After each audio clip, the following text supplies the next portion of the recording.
Faltam 15 minutinhos para as 9 horas da manhã. A gente vai seguir falando de economia aqui no Jornal da Manhã da Jovem Pan. Vamos conversar agora com o economista e doutor em Relações Internacionais, Igor Lucena, é claro, para tentar estabelecer um nexo entre o conflito no Oriente Médio, sem perspectiva de solução, muito pelo contrário, e a economia internacional. Igor, bom dia, obrigado pela entrevista para a gente. Bom dia, pessoal. É um prazer estar aqui da Jovem Pan. Eu estou ouvindo o Igor bem baixinho, não sei se está todo mundo ouvindo bem baixinho o Igor, mas enfim, a gente vai tentar dar um grau aqui no áudio do Igor, então tá ótimo. Pra gente tá ok, estão me dizendo aqui, pra gente, pra quem tá acompanhando pelo rádio ou pela TV. Ô Igor, me diga o seguinte, em que medida a economia internacional fica comprometida com a guerra na Ucrânia e na Rússia? O mundo já tinha, de alguma maneira, tentado se adaptar a essa circunstância, né, absolutamente inesperada até 1 ano e meio, e agora com um conflito no Oriente Médio sobre o qual não há, pelo menos por enquanto, o menor controle. Até que ponto a economia internacional já está comprometida? Quem sofre mais, quem sofre menos? Bom, existem dois fatores, acho que a gente pode dizer duas variáveis que estão fora de controle, mas que nós vamos ter que esperar, de fato, os resultados. O primeiro é o grau de profundidade. Quando eu falo profundidade, é a quantidade de players que vão estar dentro desse conflito, sejam eles países ou outros grupos, como, por exemplo, o Hezbollah. Então, nesse momento, a gente está falando da Jordânia, do Irã, da Síria, do Egito e do Hezbollah, em parte, ali a questão do Líbano. Quanto desses atores vão entrar dentro do conflito e o próprio Estados Unidos. Lembrando que hoje os Estados Unidos estão com 2 porta-aviões já perto da região de Israel. A segunda variável é o tempo. Quanto tempo esse conflito de fato vai durar? A gente está falando de um conflito que pode durar semanas, meses, mas a verdade é que guerras podem durar até mesmo anos. A gente sabe como elas começam, mas não sabemos como elas terminam. Dito isso, existem 3 cenários internacionais que estão sendo discutidos principalmente pelos órgãos financeiros mundiais e que apresentam 3 cenários bastante distintos, que envolvem inflação, crescimento e principalmente barril de petróleo, né? A gente está falando da região do Oriente Médio. Então, é uma região onde a produção de petróleo é fundamental para a economia global como um todo. Então, o primeiro cenário, que eu gosto de dizer que é um cenário mais tranquilo, é o que nós estamos assistindo hoje. O conflito basicamente restrito a Israel, a faixa de Gaza, com uma participação muito pequena ou ataques até seletivos de grupos como o Hamas. Se a situação continuar como está, a gente prevê uma queda do PIB de 0,1%, ou seja, algo não tão radical, o aumento da inflação de aproximadamente 0,2% a nível global, e o barril de petróleo pode subir até 4 a 6 dólares, que de uma certa maneira é negativo, mas não é um cenário comprometedor do ponto de vista internacional. Agora, segundo cenário, que é um cenário que a gente chama de cenário com proxies, seria a entrada da Síria dentro do conflito abertamente e também do Hezbollah, países que têm uma capacidade de ligação muito grande com o Irã do ponto de vista financeiro e militar. Se isso ocorrer, a gente vai assistir um aumento da inflação global que pode chegar até 0,7%, segundo dados de ontem, e a queda do PIB global pode cair 0,5%, ou seja, já começa um cenário mais difícil para a economia mundial, e o barril do petróleo pode subir até 12 dólares em relação aos preços que estão hoje.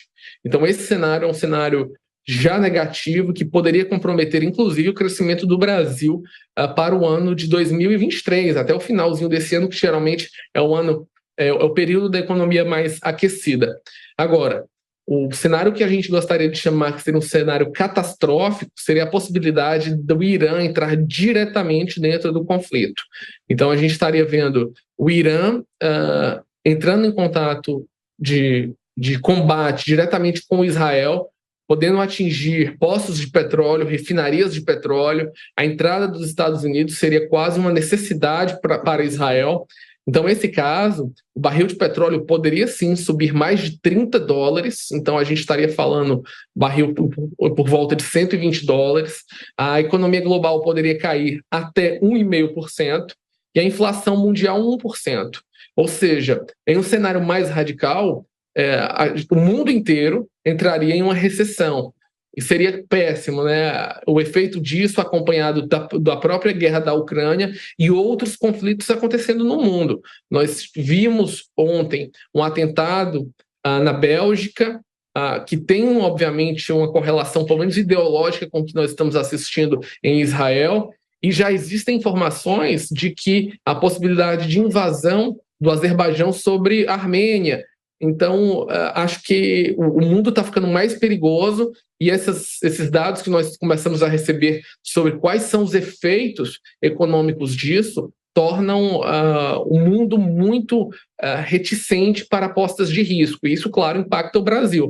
Então, na prática, tempo e quem vai estar envolvido no conflito é que vão definir, de fato, quais são as consequências sempre negativas para a economia mundial. Agora, Igor, justamente em nome desse pragmatismo econômico, eu acho que a gente pode colocar assim, nos últimos anos, muitos desses países do Oriente Médio ensaiaram uma aproximação entre eles, o que agora caiu por terra por causa desse conflito que se intensificou nessa guerra entre Hamas e Israel. Desses cenários que você descreveu para a gente, principalmente envolvendo a produção de petróleo e o impacto disso para o mundo, qual é o mais possível, levando-se em consideração o que a gente tem hoje?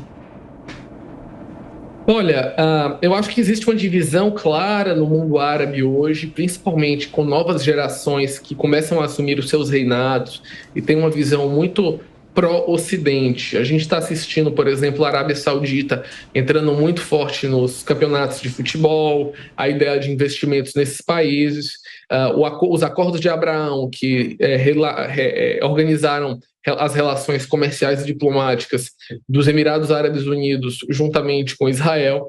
Parece que o mundo árabe se divide entre aquelas nações que, de fato, ainda têm uma visão antiga e de que, de alguma maneira, o terrorismo e as guerras servem aos seus propósitos, e outras não, que entendem que precisam normalizar as relações com o Ocidente. Israel é uma porta para isso, e que mesmo tem inimigos em comum. Por exemplo, o Irã, os persas do Irã são inimigos dos sauditas, e por isso a Arábia Saudita tem interesse nas armas de defesa israelenses. Então, é aquela questão, às vezes, do inimigo do meu inimigo é meu amigo.